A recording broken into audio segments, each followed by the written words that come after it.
स्वागत है आपका हमारे YouTube चैनल में। तो आज हम सीखेंगे ग्रुपिंग, मतलब कि अकाउंट्स में कौन से ग्रुप आते हैं और उसके अंडर कौन से लेजर्स आते हैं, और सारे ग्रुप्स और लेजर क्रिएशन की प्रैक्टिस हम टैली में एक एक करके देखेंगे। तो एंड तक हमारे वीडियो देखते रहे और बने रहे। तो सबसे पहला ग्रुप है बैंक अकाउंट्स।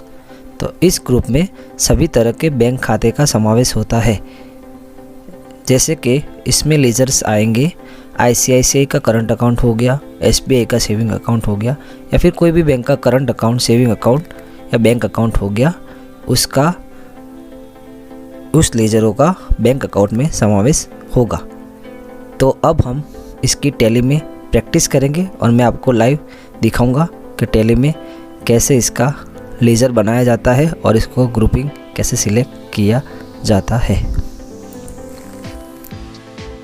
तो यहाँ पे मेरा टैली ओपन हो चुका है।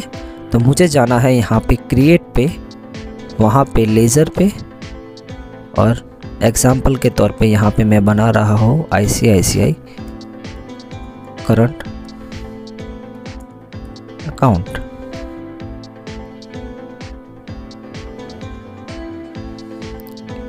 और यहाँ पे आपको सारे ग्रुप का लिस्ट दिया हुआ है, उसमें से हम सिलेक्ट करेंगे बैंक अकाउंट्स। यहाँ पे आप account number, IFSC code, bank का नाम, ब्रांच और सारी डिटेल्स भी डाल सकते हो अगर आपकी मर्ज़ी हो तो। यहाँ पे अगर आपका पुराना अकाउंट है तो आप ओपनिंग बैलेंस भी डाल सकते हो। तो ये था बैंक अकाउंट का ग्रुपिंग और उसका लेजर क्रिएशन। तो अभी अगले ग्रुपिंग की ओर बढ़ते हैं। फिर हमारा दूसरा जो ग्रुप है वो है बैंक OD अकाउंट्स। मतलब बैंक हमें जो क्रेडिट सुविधा देता है, एक लिमिट देता है हमें बैंक के पैसे यूज़ करने में। जैसे कि अगर आपको बैंक 4 लाख रुपए की OD प्रोवाइड कर रहा है, तो आप उसमें से महीने के सपोज़ 1 लाख रुपए यूज़ कर रहे हो, तो आपको केवल उस 1 लाख रुपए का ही ब्याज मंथली चुकाना है। मतलब पूरे 4 लाख रुपए का ब्याज नहीं चुकाना है, और ना ही कोई ये लोन है कि आपको EMI पेड करना है। आपको सिर्फ जितना पैसा आप यूज़ कर रहे हो उसका मंथली इंटरेस्ट पे करना है। तो बैंक OD अकाउंट ग्रुप में लेजर क्रिएशन में हम एग्जांपल के तौर पे देखें तो HDFC बैंक ओवरड्राफ्ट हो गया, IDFC बैंक CC होगी, या कोई भी बैंक का ओवरड्राफ्ट CC हो तो उसका ग्रुपिंग बैंक OD अकाउंट आएगा। तो अब हम इसकी प्रैक्टिस टैली में करेंगे। तो अब हम बनाएंगे OD अकाउंट ग्रुप में लेजर। जैसे कि HDFC बैंक का OD अकाउंट हो गया, उसका ग्रुप आएगा बैंक OD अकाउंट। इसमें भी आप अकाउंट नंबर, बैंक का नाम और ओपनिंग बैलेंस चाहे तो डाल सकते हैं। तो ये था बैंक OD का ग्रुप और उसके अंडर आने वाले लेजर्स के एग्जाम्पल टैली में कैसे बनाए जाते हैं। अभी देखेंगे अगला ग्रुप। तो बात करें अगले ग्रुप की, तो अगला ग्रुप है कैश इन हैंड। तो इस ग्रुप में एक ही लेजर होता है जो पहले से टैली में बनाया हुआ होता है। मतलब कि हमें अलग से कोई नया लेजर बनाने की ज़रूरत है नहीं, वो मैं अभी आपको टैली में दिखाऊंगा। और अगर आप बनाना चाहे लेजर तो कैश तो ऑलरेडी है ही। अगर आपको डेली कैश का हिसाब रखना है तो आप अलग से एक पेटी कैश करके भी हिसाब रख सकते हो। तो चलो मैं इसका टैली में आपको डेमो दिखा दूँ। तो यहाँ पे हमारा टैली ओपन हो चुका है। तो जैसे मैंने बोला कि इसका ग्रुप पहले से ही बना होता है कैश का, तो हम जाएंगे अल्टर में, लेज़र में, और आप देख सकते हैं कि कैश और इसका ग्रुप है कैश इन हैंड, जैसे मैंने बताया था। और अगर आपको कोई नया ग्रुप मतलब कि नया लेज़र बनाना है तो आप इस तरह से पेटी कैश बना के उसका ग्रुपिंग कैश इन हैंड रख सकते हो। तो ये था कैश इन हैंड ग्रुप का डेमो टैली में। अब हम अगले ग्रुप की ओर बढ़ेंगे। तो अगला जो हमारा ग्रुप है वो है डिपॉजिट असेट। मतलब कि ऐसी संपत्ति जो हमने जमा करवाई है लेकिन कुछ समय बाद हमें वापस मिलेगी। इसके ग्रुप के अंडर हम लेजर्स की बात करें तो इसमें आएगा रेंट डिपॉजिट। तो मैं इससे समझाता हूँ कि जैसे आप कोई प्रॉपर्टी रेंट पे ले रहे हो तो प्रॉपर्टी का मालिक ओनर आपके पास से 1 या 2 महीने का रेंट एडवांस में सिक्योरिटी के तौर पे मांगेगा, और जब हम वो प्रॉपर्टी खाली करेंगे तो वो हमें वापस दे देगा। तो इसी तरह इसे डिपॉजिट असेट कहते हैं, और इसमें रेंट डिपॉजिट और एनी अदर कोई सिक्योरिटी डिपॉजिट हो तो वह आप इस ग्रुप के अंडर लेजर क्रिएशन कर सकते हैं। तो अभी मैं इसका डेमो टैली में दिखाऊंगा। तो हमें फिर से लेजर क्रिएशन में जाना है और यहाँ हम बनाएंगे रेंट डिपॉजिट और इसका ग्रुप रहेगा डिपॉजिट असेट। तो इस तरह से आप इसमें लेजर क्रिएशन इस ग्रुप के अंडर बना सकते हो। तो अब हम अगला ग्रुप देखेंगे। अगला जो हमारा ग्रुप है वो है इन्वेस्टमेंट, मतलब हम प्रॉफिट के लिए जो निवेश करते हैं। ऐसा नहीं कि प्रॉफिट मतलब कि सबका उद्देश्य प्रॉफिट का ही होता है, लेकिन इसमें लॉस भी हो सकता है। तो इसके लेजर्स में हम ले सकते हैं कि अब हम शेयर बाज़ार में कुछ इन्वेस्टमेंट कर रहे हैं प्रॉफिट के एम से, तो उसका ग्रुप भी इन्वेस्टमेंट आएगा। और फिक्स डिपॉजिट हम करा रहे हैं बेटर रिटर्न्स के लिए, तो उसका ग्रुप भी इन्वेस्टमेंट आएगा। तो अब हम टैली में इसका डेमो देखते हैं। तो अब हम इन्वेस्टमेंट का लेजर बनाएंगे जो उसके अंडर आ रहा है, जैसे कि शेयर परचेस। इसका ग्रुप हम रखेंगे इन्वेस्टमेंट। तो ये था इन्वेस्टमेंट में लेजर क्रिएशन का डेमो। बढ़ते हैं अगले ग्रुप की ओर, वो है ड्यूटीज एंड टैक्सेस। तो इस ग्रुप में सभी तरह के टैक्सेस का समावेश होता है जो टैक्सेस हमें गवर्नमेंट को पेड करने हैं। तो उसमें लेजर क्रिएशन में हम देखेंगे एग्जांपल के तौर पे, तो उसमें जीएसटी आ गया। जीएसटी में सभी तरह के आईजीएसटी, सीजीएसटी, एसजीएसटी, टीडीएस आ गया, और आप सेस भी ऐड कर सकते हो जो हमें गवर्नमेंट को पेड करना होता है। तो चलिए अब हम देखते हैं टैली में इसको कैसे बनाते हैं। तो जैसे कि अब मैं यहाँ पे टैली पे टीडीएस का लेजर बना रहा हूँ और इसका ग्रुपिंग आएगा ड्यूटीज एंड टैक्सेस। तो ये था ड्यूटीज एंड टैक्सेस का ग्रुपिंग। अब हम चलते हैं अगले ग्रुप की ओर। तो अगला जो हमारा ग्रुप है वो है सिक्योर लोन, मतलब कि ऐसी लोन्स जो हमें लेते हैं तब हमको सिक्योरिटी रखना पड़ता है, मतलब लोन्स के अगेंस्ट कुछ भी सिक्योरिटी देनी पड़ती है। एग्जाम्पल के तौर पे हम इसके लेजर क्रिएशन की बात करें तो कार लोन हो गई, मशीनरी लोन हो गई, प्रॉपर्टी लोन हो गई। मतलब कि अगर आप ये लोन्स लेते हैं इन सब सिक्योरिटी के साथ, तो मतलब अगर आप इनके ईएमआईज़ नहीं पेड करते तो ये बैंक के या फिर लोन लेंडर आपकी ये सब प्रॉपर्टी या फिर मशीनरी या कार जो भी आपने लोन ली हुई है जिसकी सिक्योरिटी के अगेंस्ट, तो वो सिक्योरिटी जब्त कर सकती है। इसी के लिए इसको सिक्योर लोन कहते हैं। अभी देखते हैं टैली में इसका लेजर कैसे बनाते हैं इस ग्रुपिंग के अंडर। तो चलिए हम सिक्योर लोन का कोई भी एक एग्जांपल के तौर पे लेजर बनाते हैं, जैसे कि है कार लोन। तो यहाँ पे अंडर पे आके हमें सिर्फ लिखना है सिक्योर लोन। तो ये हमारा बन चुका है सिक्योर लोन का लेजर। बढ़ते हैं अगले ग्रुप की ओर।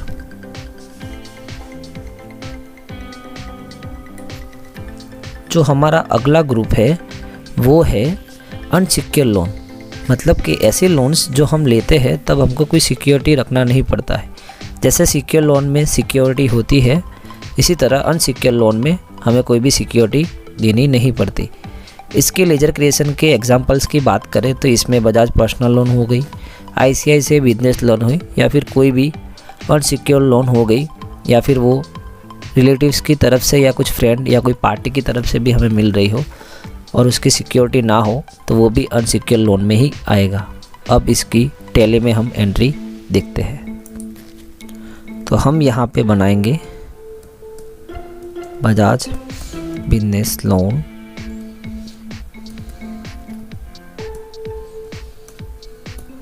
और इसका ग्रुपिंग आएगा अनसिक्योर लोन। तो ये था अनसिक्योर लोन का ग्रुप और उसका लेजर क्रिएशन। हमारा नेक्स्ट ग्रुप है लोन एंड एडवांसेस। हम किसी को लोन या एडवांस के रूप में पैसे देते हैं, मतलब हम किसी को लोन दे रहे हैं। यहाँ पे हम लोन नहीं ले रहे, हम किसी और को लोन या कुछ एडवांस पैसे दे रहे हैं।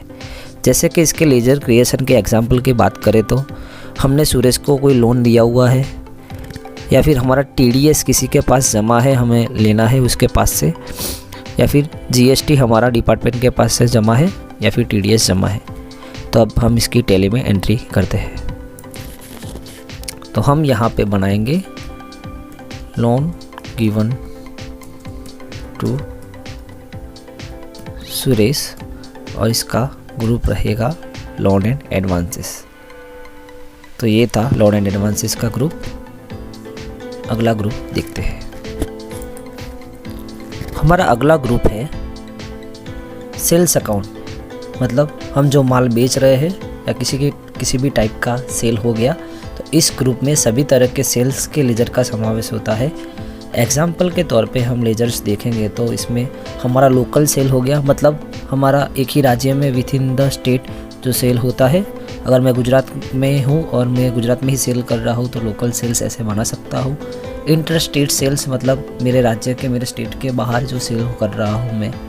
GST सेल्स 5%, अगर मुझे बाइफरकेट करना है मेरे रेट वाइज के मैं 5% का कितना सेल कर रहा हूँ, 12% का कितना सेल कर रहा हूँ, तो वैसे भी आप सेल्स में बाइफरकेट कर सकते हो।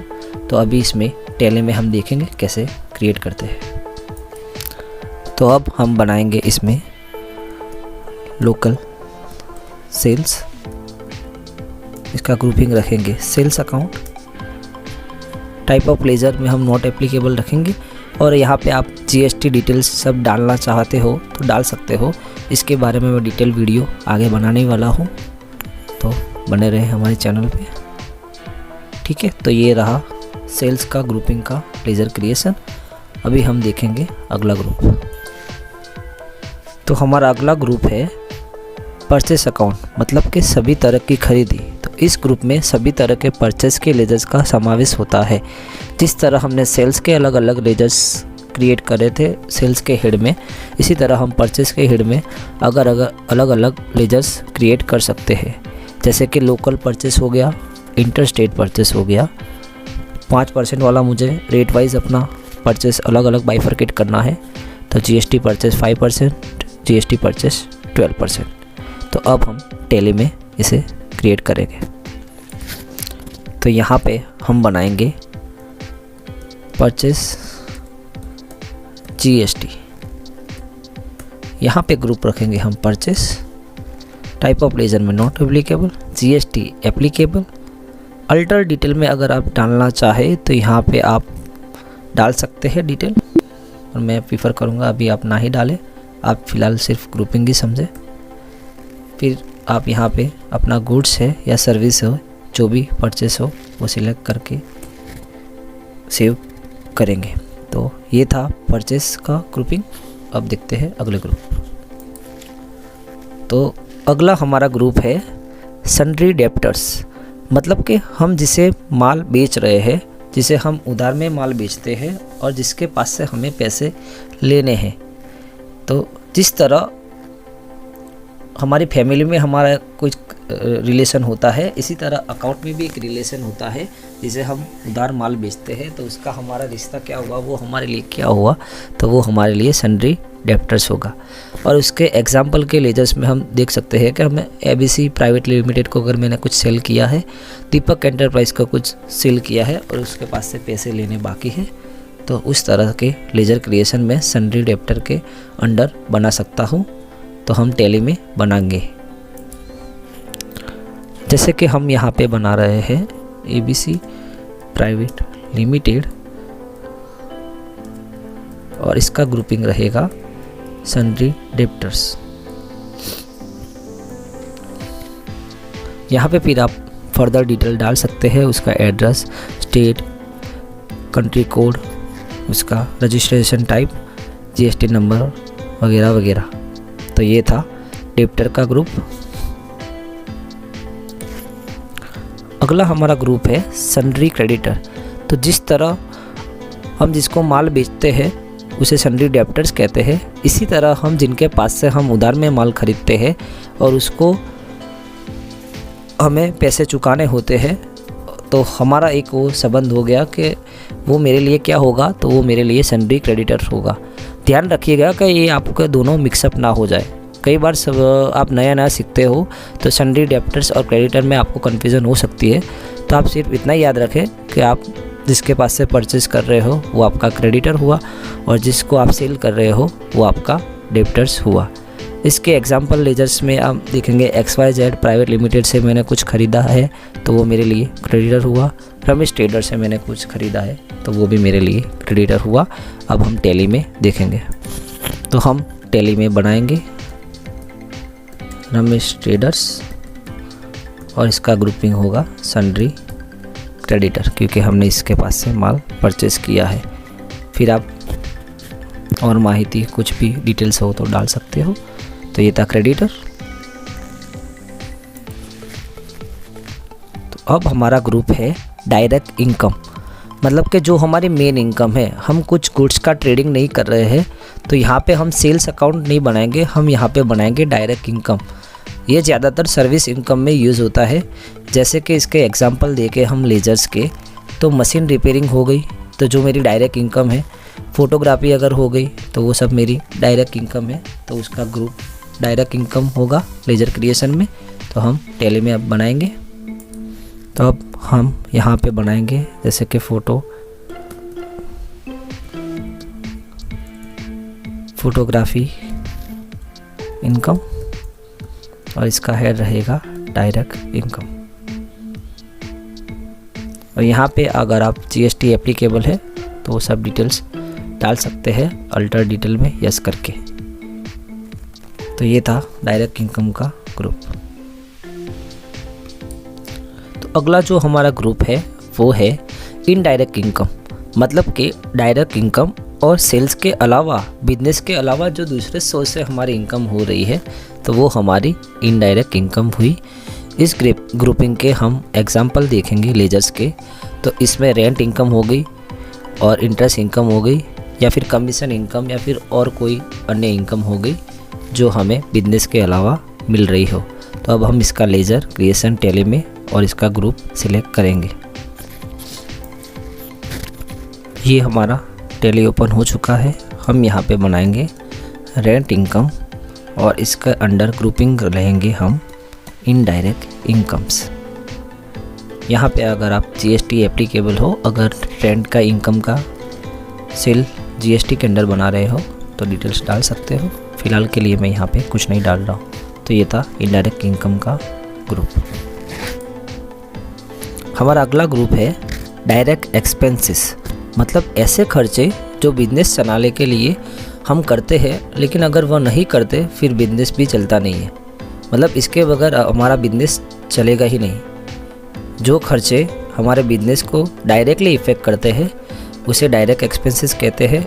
इसके एग्जांपल लेजर्स में हम देखें तो मशीन रिपेयरिंग एक्सपेंस हो गया, मशीन पेट्रोल डीजल एक्सपेंस हो गया। मतलब कि अगर मेरा मशीन का ही धंधा है, मैं जिस मशीन से धंधा कर रहा हूँ, अगर वो बिगड़ गया और वो मैं रिपेयरिंग ही नहीं कराऊंगा तो मेरा धंधा कैसे चलेगा। इसके लिए अगर मैं वो मशीन चला रहा हूँ और वो पेट्रोल डीजल मांग रहा है तो मैं पेट्रोल डीजल दूंगा नहीं, मशीन चलेगा नहीं, तो धंधा कैसे होगा। इसलिए ये लेजर्स का ग्रुपिंग डायरेक्ट एक्सपेंस होगा। अब हम इसका टैली में लेजर क्रिएशन करेंगे। तो यहाँ पे हम बनाएंगे मशीन रिपेयर, इसका ग्रुप रखेंगे डायरेक्ट एक्सपेंस। तो ये था डायरेक्ट एक्सपेंस ग्रुप। हमारा नेक्स्ट ग्रुप है इनडायरेक्ट एक्सपेंसेस, मतलब जैसे डायरेक्ट एक्सपेंस होता है वैसे इनडायरेक्ट एक्सपेंस भी होता है। मतलब ऐसे खर्चे जो बिज़नेस चलाने के लिए हम करते हैं, लेकिन अगर वह नहीं करते फिर भी बिज़नेस चलता है। मतलब ये ऐसे एक्सपेंसेस है जो आप नहीं करोगे फिर भी धंधा तो चलेगा ही ना, धंधा आपका कुछ बंद नहीं हो जाएगा, पर अगर ये खर्चे करते हैं तो बढ़िया तरीके से धंधा चल सकता है। जैसे कि इसके एग्जांपल के लेजर्स देखें तो स्टेशनरी एक्सपेंस हो गया, अगर आप धंधे कर रहे हो तो ये खर्चे होने वाले हैं। एडवर्टाइजमेंट एक्सपेंस हो गया, सैलरी एक्सपेंस हो गया, आप स्टाफ भी प्रोवाइड करोगे और उसको सैलरी भी आप दोगे। अब हम टैली में इसका लेजर बनाएंगे। जैसे हम यहाँ पे बनाएंगे स्टेशनरी एक्सपेंस और इसका ग्रुपिंग रखेंगे इनडायरेक्ट एक्सपेंस। तो ये था इनडायरेक्ट एक्सपेंस का ग्रुप। बढ़ते हैं अगले ग्रुप के ओर। तो अगला हमारा जो ग्रुप है वो बहुत इंपॉर्टेंट ग्रुप है, जैसे कि फिक्स असेट। मतलब कि ऐसी स्थिर संपत्तियाँ जो हम लंबे समय तक अपने पास रखते हैं, बेचते नहीं हैं। वो हम बेचने के लिए नहीं लाते, हम लंबे टाइप के लिए यूज़ करने के लिए लाते हैं। जैसे कि इसके एग्जांपल के तौर पे देखें तो फर्नीचर हो गया, मशीन हो गया, मोबाइल हो गया और कंप्यूटर हो गया। ये सभी फिक्स असेट में आते हैं और इनका लेजर क्रिएशन में डेमो आपको टैली में दिखाऊंगा। तो यहाँ पे अपना टैली ओपन है, तो हम बनाएंगे सबसे पहले फर्नीचर। इसका ग्रुप रहेगा फिक्स असेट। यहाँ पे फ़िलहाल जीएसटी नॉट एप्लीकेबल रखते हैं। तो ये था फर्नीचर। अब हम एक और फिक्स असेट बनाते हैं, जैसे कि कंप्यूटर। इसका भी ग्रुप रहेगा फिक्स असेट, जीएसटी फ़िलहाल के लिए नॉट एप्लीकेबल रखते हैं। तो ये था फिक्स असेट का ग्रुप। तो अगला हमारा जो ग्रुप है वो है कैपिटल अकाउंट। मतलब कि बिजनेस का मालिक, धंधे का ओनर, जो भी ट्रांजैक्शन उसके हो रहे हैं वो सब इस ग्रुप में आते हैं। मतलब कि एग्जाम्पल के तौर पे देखेंगे तो दीपक सा कैपिटल अकाउंट हो गया। अभी वो जो अपना पर्सनल खर्चा कर रहा है तो वो क्या बिजनेस में एक्सपेंस में बाद मिलेगा? तो बिल्कुल नहीं, वो उसका पर्सनल खर्चा हो गया, वो धंधे से अलग हो गया, इसलिए वो सब कैपिटल में जाएंगे। तो उसमें मेडिक्लेम आ गया, स्कूल फीस आ गई और उसका घर का लाइट बिल आ गया और घर का रेंट हो तो भी वो फिर कैपिटल अकाउंट में ही जाता है, वो फिर बिजनेस एक्सपेंस में नहीं आता है। तो अब हम इसका एक डेमो बनाएंगे टैली में। यहाँ पे हम बनाएंगे दीपक साहब कैपिटल। इसका ग्रुप रहेगा कैपिटल अकाउंट। अभी जो भी ट्रांजैक्शन दीपक साह के रिलेटेड होंगे वो सब इस लेज़र में जाएंगे। तो ये था कैपिटल अकाउंट का ग्रुपिंग। इसके ऊपर मैंने एक सेपरेट वीडियो बना के रखा है मेरे चैनल पे, आप चाहो तो वो वीडियो देख सकते हो। तो हमारा अगला ग्रुप है प्रोविजंस। मतलब कि भविष्य में होने वाले नुकसान या खर्चे की तैयारी करना। जैसे कि यहाँ पे एग्जाम्पल के तौर पे हम कोई लेज़र देखते हैं तो सैलरी पेएबल।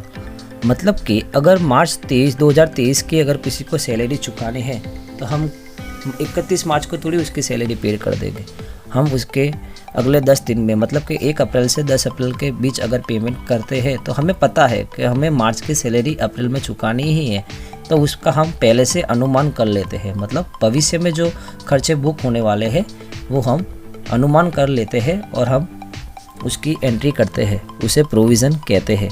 इसमें सैलरी पेएबल हो गया, ऑडिट फीस पेएबल हो गई। मतलब अगर फाइनेंशियल ईयर 2022-23 का कोई एक्सपेंस है और वो मैं 23-24 में पेमेंट करूँगा तो वो फिर प्रोविज़न में जाएगा। और फाइनेंशियल ईयर के बारे में भी मैंने, अगर आप नए स्टूडेंट हो आपको पता नहीं है तो मेरे चैनल पे वीडियो देख सकते हो। अब हम प्रोविज़न की एंट्री टैली में देखेंगे। हम यहाँ पे बनाएंगे सैलरी पेएबल और इसका ग्रुपिंग रखेंगे प्रोविज़न। तो ये था प्रोविज़न ग्रुप। तो अगला हमारा जो ग्रुप है वो है सस्पेंस ग्रुप। तो आप सोचोगे ये कौन सा ग्रुप है सस्पेंस? तो इसके नाम में इसका अर्थ छुपा हुआ है। जब हमको पता ना हो कि पैसे किसके पास से आए हैं और किसको पैसे दिए हैं। कई बार ऐसा होता है जब हम बैंक स्टेटमेंट देखते हैं तो बैंक वाले कुछ डिटेल्स डालते ही नहीं और फिर हमें पता नहीं होता कि ये पैसे कहाँ आए हैं और कहाँ गए हैं, तो उस केस में हम उसका लेजर भी इसी तरह से बनाते हैं सस्पेंस अकाउंट में। तो चलो मैं आपको इसका टैली में दिखाता हूँ कैसे बनता है। तो हम यहाँ पे बनाएंगे सस्पेंस अकाउंट और इसका ग्रुपिंग भी रहेगा सस्पेंस। तो ये था सस्पेंस का ग्रुपिंग। अगला ग्रुप है स्टॉक इन हैंड, मतलब कि हमारे पास कितना स्टॉक पड़ा है, हमारी गोडाउन में जो स्टॉक पड़ा है वो कितने का है, 2 लाख का, 3 लाख का, 4 लाख का है। तो वो ग्रुप बनाने के लिए इसका लेजर के एग्जांपल है। सिर्फ स्टॉक बना के आप बना सकते हो या फिर आप कुछ भी डाल सकते हो, मतलब ओपनिंग स्टॉक, फिनिश गुड्स, ऐसे कुछ भी बना के इसका ग्रुपिंग आप स्टॉक इन हैंड ले सकते हो। तो मैं टैली में आपको दिखाता हूँ बना के। तो यहाँ पे जैसे हम बना सकते हैं फिनिश्ड गुड्स, या फिर आप वर्क इन प्रोसेस भी बना सकते हो। और यहाँ पे हम रखेंगे स्टॉक इन हैंड। तो ये था स्टॉक का ग्रुप।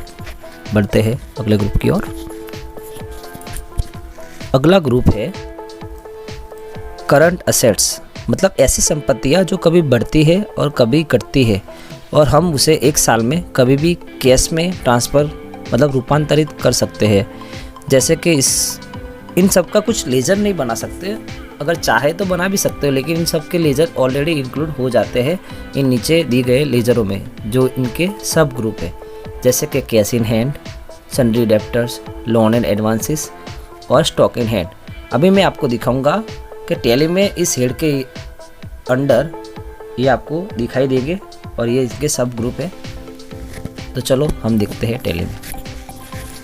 तो जैसा कि आप देख सकते हो हम यहाँ पे इसका लेजर क्रिएट नहीं करेंगे, लेकिन मैं आपको बैलेंस शीट में दिखाऊंगा कि ये ऑलरेडी सब ग्रुप में आ जाते हैं। जैसे कि यहाँ पे करंट असेट है तो आप देख सकते हो closing stock, loan and advances, sundry debtors, cash in hand और बैंक अकाउंट। तो ये ऑलरेडी सब ग्रुप में आते हैं और ये इनकी कीमत बढ़ती घटती रहती है ट्रांजैक्शन के हिसाब से।